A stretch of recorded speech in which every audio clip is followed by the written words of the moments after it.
Blogging அப்படிங்கிறது வந்து எல்லாருக்கும் எழுத்து திறமையை வளர்க்கக்கூடிய ஒரு டூல். அது நிறைய இளைஞர்கள் எல்லாருக்குமே எழுதணுன்ற ஆசை இருக்கும். அவங்க போய் மெயின் லைன் மீடியால போய் கேட்பாங்க.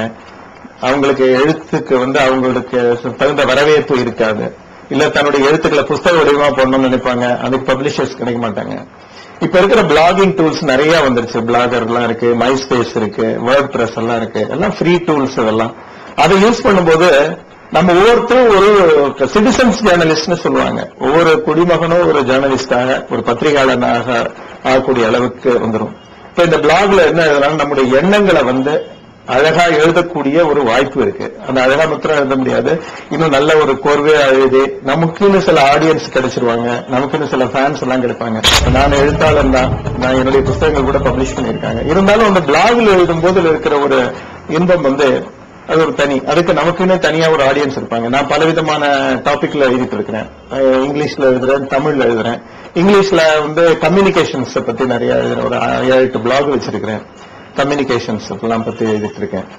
தமிழ்ல வந்து தன்னம்பிக்கை தொடர், வெற்றிப்படிகள் அப்படிங்கிற ஒரு இதுல ஒவ்வொரு வெளியில போகும்போது சில பேரை சந்திப்போம். அவங்களுடைய சாதனைகள் என்ன, ரொம்ப இன்சிக்னிபிகண்டா இருப்பாங்க. அந்த மாதிரி இன்சிக்னிபிகண்டா இருக்கிறவங்க எல்லாம் வந்து பெரிய அளவுல பத்திரிகைகள் அவங்க எல்லாம் கவனிச்சு கூட மாட்டாங்க. இப்ப அவங்களுடைய போட்டோ எடுத்து அவங்களுடைய ஒரு அனுபவங்கள், அவங்களுடைய எக்ஸ்பீரியன்சஸ் எல்லாம் நம்ம வந்து பகிர்ந்துக்கும் போது மக்களுக்கு போய் சேர்றது. அதனால நமக்கு ஒரு இன்பம்.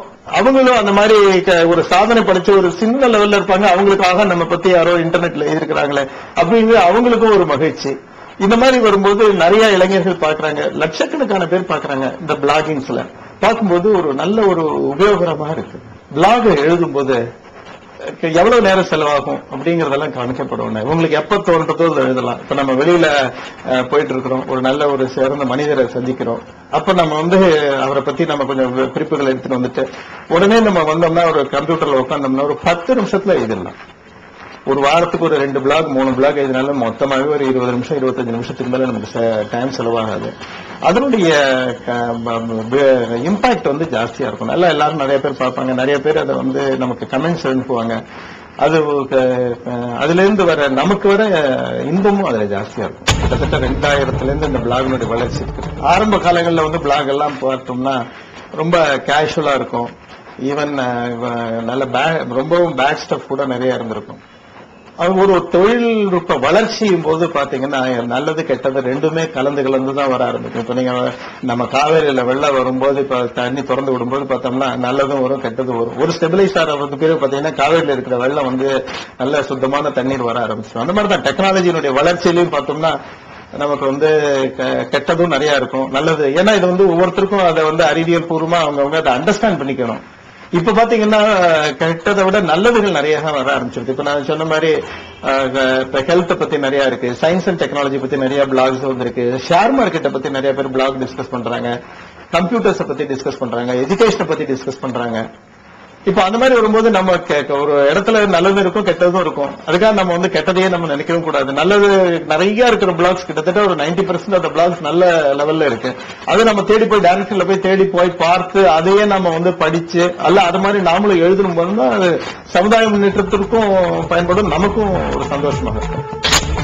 கணிப்பொறியில் யூனிகோட் தமிழை அனைவரும் பயன்படுத்த வேண்டும். தமிழ் வலைப்பதிவு முறையில் அனைவரும் பங்காற்ற வேண்டும் என்பதை இன்றைய வேண்டுகோளாய் இருக்கிறது. தமிழ்ல பிளாக் எழுதலாம். தமிழ் வளர்ச்சிக்கு இது அதிகமாக உபயோகப்படும். இப்ப நான் பேசுறதெல்லாம் எல்லா இடத்துலயும் ஏதாவது சொல்றேன். தமிழ் பிளாக் நிறைய உபயோகப்படுத்தணும். ஏன்னா சீன மொழி இப்ப வளர்ந்துருக்கிறது காரணமே சீனாவில் பிளாக்ஸ் நிறைய எழுதுறாங்க. ஜப்பான் மொழியில வந்து நிறைய பேர் பிளாக் எழுதுறாங்க. இன்ஃபேக்ட் என்ன சொல்ல போனா ஆங்கில மொழி அளவுக்கு ஜப்பானியர்கள் வந்து பிளாக்ஸ் சோசியல் மீடியால அதிகமான அளவு ஜப்பானிய மொழியை யூஸ் பண்றாங்க.